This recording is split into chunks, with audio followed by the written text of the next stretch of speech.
AICC സമ്മേളനം ഗുജറാത്തിലെ അഹമ്മദാബാദിൽ വെച്ച് നടത്തിയപ്പോൾ തന്നെ BJPക്ക് വലിയ രീതിയിൽ കല്ലുകടിയുണ്ടായിരുന്നു. അവർക്കറിയാം, അവരുടെ കോട്ടയിൽ വന്ന് കോൺഗ്രസ് ഇത്രയും ശക്തമായി ഒരു ദേശീയ സമ്മേളനം നടത്തുക ചെറിയൊരു കാര്യമല്ല.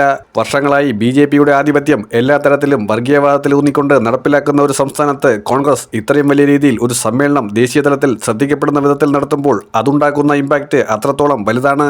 അവരുടെ തട്ടകത്തിൽ കയറി തന്നെ പണിഞ്ഞിരിക്കുന്നു എന്ന് മനസ്സിലാക്കിയിരിക്കുകയാണ്. ജിഗ്നേഷ് മേവാനി പറഞ്ഞത് ഇതൊരു തുടക്കം മാത്രമാണ്. വർഗീയതയെ ചെറുത്തു തോൽപ്പിക്കാൻ അവരുടെ മടയിൽ കയറേണ്ടത് ഉത്തരവാദിത്തത്തോടെ കോൺഗ്രസ് ഏറ്റെടുക്കുകയാണ്.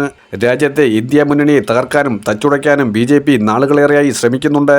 എന്നാൽ വഖഫ് നിയമ ഭേദഗതി ഉൾപ്പെടെയുള്ള വിഷയങ്ങൾ വന്നപ്പോൾ ഇന്ത്യ മുന്നണിയുടെ കരുത്ത് എന്തുമാത്രമാണെന്ന് അവർ മനസ്സിലാക്കിയതാണ്. ഒട്ടും മനോവീര്യം ചോരാതെ BJPക്കെതിരായി പോൾ ചെയ്ത വോട്ടുകളിൽ അത് വ്യക്തവുമാണ്.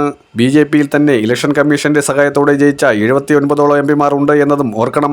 ഈ 79 MPമാരെ അയോഗ്യരാക്കിയാൽ തീരാവുന്നതേയുള്ളൂ NDAയുടെ ഈ തിളപ്പ്.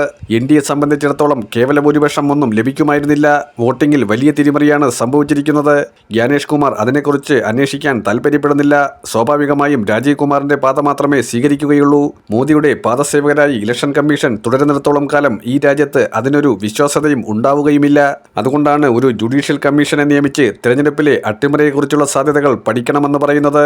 ഇന്ത്യ ടുഡേയുടെ ചീഫ് എഡിറ്ററായ രാജീവ് സർദേശായി പറഞ്ഞ ഒരു വാക്കുണ്ട്. ഗുജറാത്ത് കലാപത്തെ ഇന്റഗ്രേറ്റ് ചെയ്യാൻ ഈ രാജ്യം മുഴുവൻ വർഗീയ ഫാസിസം കൊണ്ട് നടക്കുന്ന വ്യക്തിയാണ് ഇപ്പോൾ കേന്ദ്രത്തിൽ അധികാരത്തിലിരിക്കുന്നത് എന്നുള്ളത് രാജീവ് സർദേശായി വ്യക്തമാക്കിയ ഒരു കാര്യമാണ്. അദ്ദേഹത്തെ ഹിന്ദു വിരുദ്ധനെന്നും അദ്ദേഹം രാജ്യവിരുദ്ധനാണെന്നും അവർ പറയാൻ ശ്രമിക്കുന്നു. രാഹുൽ ഗാന്ധിയെ പോലും രാജ്യത്തിന്റെ സുരക്ഷയ്ക്ക് ഭീഷണിയെന്ന് പറഞ്ഞ അമിത്ഷായ്ക്കും നരേന്ദ്രമോദിയുടെ കിങ്കരന്മാർക്കും ഇതും ഇതിനപ്പുറവും പറയാൻ കഴിയും. അത് സ്വാഭാവികമാണ്. എന്നാൽ രാജ്ദീപ് സർദേശായി അടുത്ത വെടി കൂടി പൊട്ടിച്ചിരിക്കുകയാണ്.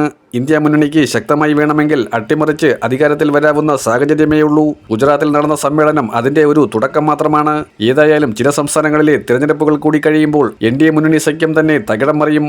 NDA മുന്നണി സഖ്യത്തിലെ പ്രമുഖർ പാർട്ടി വിടും. അത്തരത്തിലാണ് ഇപ്പോൾ കാര്യങ്ങളുടെ നീക്കുപോക്ക്.